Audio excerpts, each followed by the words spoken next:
नमस्कार दोस्तों। 13 दिसंबर 2001 संसद का विंटर सत्र चल रहा था। तभी पंतप्रधान थे अटल बिहारी वाजपेयी। विपक्ष नेता सोनिया गांधी थी। लोकसभा अध्यक्ष ने 40 मिनट के लिए संसद की कार्यवाही स्थगित की। संसद की कार्यवाही स्थगित होने के बाद अटल बिहारी वाजपेयी अपने सरकारी गाड़ी से सरकारी बंगले पर गए। सोनिया गांधी भी अपने सरकारी बंगले पर पहुंच गई। लोकसभा के अंदर बड़े नेता और बड़े मंत्री थे। करीब 200 लोग थे। तभी रफ्तार से एम्बेसडर कार आके उपराष्ट्रपति के कार को टकरा जाती है। उस गाड़ी से 5 लोग हाथ में AK-47 गन लेके बाहर निकल जाते हैं और उनके पास हैंड ग्रेनेड भी थे। गेट नंबर 12 के पास जवानों और आतंकी के बीच गोलीबारी जारी थी। उन मुठभेड़ में 9 लोग शहीद हुए और 18 लोग घायल।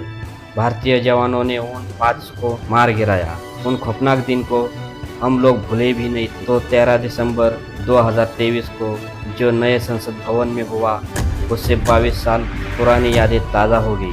संसद भवन पे इतनी सुरक्षा रह के भी कोई युवक सुरक्षा तोड़ के अंदर जाते हैं। ये उन युवकों ने ऐसा क्यों किया और अपनी संसद भवन की सुरक्षा क्या कमजोर हुई है? 13 दिसंबर 2023 बुधवार को विंटर सत्र का शून्य प्रहर खत्म होने के कुछ मिनट पहले 2 युवक विजिटर गैलरी से कूद जाते हैं। सभी को लगा कि कोई गिर गया है। तभी एक युवक एक बेंच से कूदकर दूसरे बेंच पर ऐसे करके आगे जा रहा था। ऐसा लग रहा था कि वो स्पीकर के पास जाना चाहता है। तभी उस युवक को नेताओं ने पकड़ा। कोई उसके बाल खींच रहा था, कोई मार रहा था। उसी समय उस युवक ने स्मोक कैंडल फोड़ दिया और दूसरे युवक ने भी स्मोक कैंडल फोड़ा। पूरी संसद में धुआं धुआं फिला हो गया।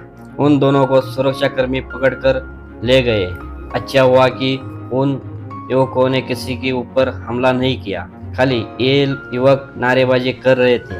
लोकसभा स्पीकर ने कहा कि उन्होंने किसी के ऊपर हमला नहीं किया, गदारोल किया। सबसे अच्छा ये हुआ कि उन युवकों ने जो स्मोक कैंडल फोड़े थे वो जहरीले नहीं थे, तो आज बहुत बड़ा अनर्थ हो जाता। उसी समय संसद भवन के बाहर भी एक युवती और एक युवक, उन्होंने भी स्मोक कैंडल फोड़े और नारेबाजी करने लगे। तानाशाही नहीं चलेगी, नहीं चलेगी, भारत माता की जय, ये नारे लगा रहे थे। खालिस्तानी आतंकी गुरुपतवंत सिंह पन्नों ने धमकी दी थी कि भारतीय संसद पर आतंकी हमला करेगा। इस धमकी के बाद सुरक्षाकर्मी अलर्ट थे, संसद की सुरक्षा बढ़ा दी। फिर भी ये 2 युवक अंदर जाके हंगामा करते हैं। आखिरकार ये युवक अंदर गए कैसे? संसद भवन के अंदर जाने के लिए एक विशेष विजिटर पास प्राप्त करना होगा। यह विजिटर पास संसद के दोनों सदनों यानी राज्यसभा लोकसभा के लिए अलग अलग जारी होता है और एक पास केवल एक ही सदन के लिए मान्य होता है।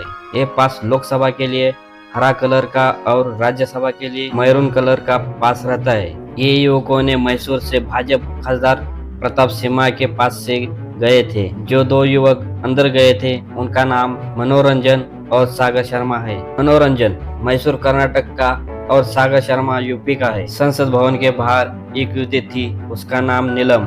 वो 42 साल की हरियाणा की रहने वाली है और उसके साथ एक युवक था, उसका नाम धनराज शिंदे है और वो महाराष्ट्र के लातूर का है। उन चारों की जान पहचान सोशल मीडिया के जरिए हुई है। इन चारों ने जो संसद भवन में हंगामा किया उसकी इन्वेस्टिगेशन चालू है। सच क्या है, इंक्वायरी के बाद सामने आएगा। दिल्ली पुलिस के स्पेशल सेल ने IPC कलम 452 और 120B और UAPA के अनुसार गुना दाखिल किया है। इन चारों ने जो संसद भवन में हंगामा किया बेरोजगारी के चलते या महिलाओं पे अत्याचार के विरोध में, कि ये सरकार अत्याचार और लाठीचार्ज कर रही है, ऐसा उनका कहना है। ये तो इन्वेस्टिगेशन के बाद ही मालूम गिरेगा।